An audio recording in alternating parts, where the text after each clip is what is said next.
বৰপেটা জিলাৰ চেঙাৰ গন্ধৰ্ব সাংস্কৃতিক গোষ্ঠীৰ উদ্যোগত আজি আয়োজন কৰা হয় সংগীত জগতৰ অনন্য প্ৰতিভা জুবিন গাৰ্গৰ মাহিলী শ্ৰদ্ধাঞ্জলি অনুষ্ঠান।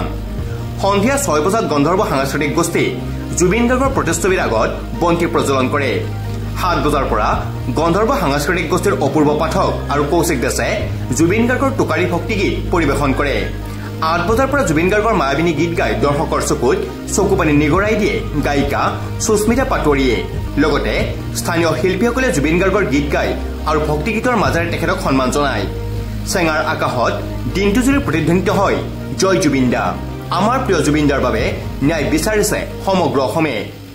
আজি প্ৰয়াত শিল্পী আমাৰ হিয়াৰা মথু, লুইতকণ্ঠ, সূৰ্যকণ্ঠ, যাদুকণ্ঠ জুবিন গাৰ্গৰ মৃত্যুৰ এমাহ হ'ল।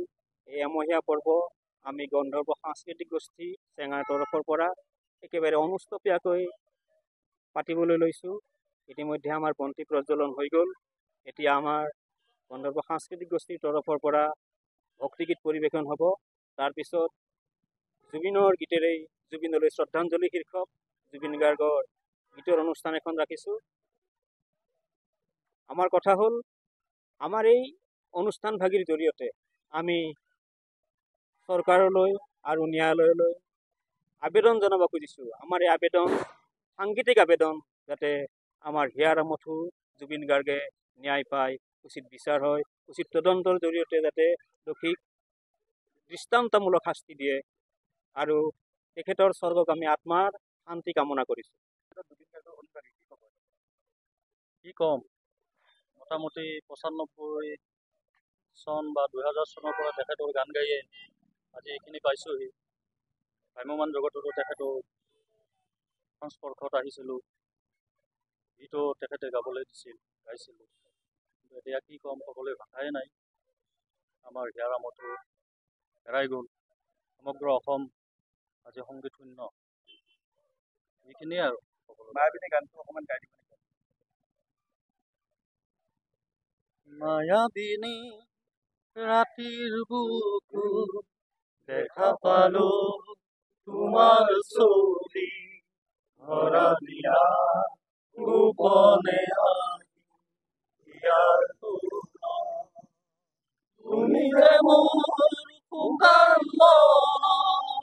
নিয়ৰৰে চেঁচা তোমাৰ নামি অহা ৰোদৰে লৈ মোৰ দেহত প্ৰতিপুৱা ধুমুহাৰ পথে মোৰ বহু যুগৰে মাছৰুম এন্ধাৰো ভচামু বহু দিনৰে আপোন নিজানৰ গান মোৰ শেষ হ'ব ভাবো তোমাৰ।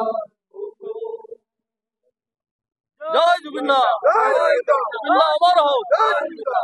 বৰপেটাৰ পৰা লাচিত বানৰ ৰিপৰ্ট, নিউজ 365।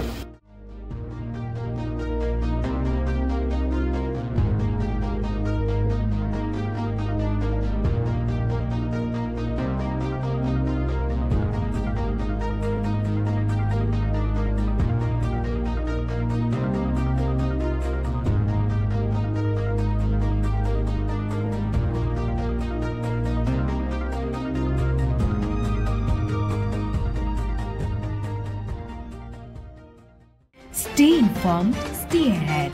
News NE 365.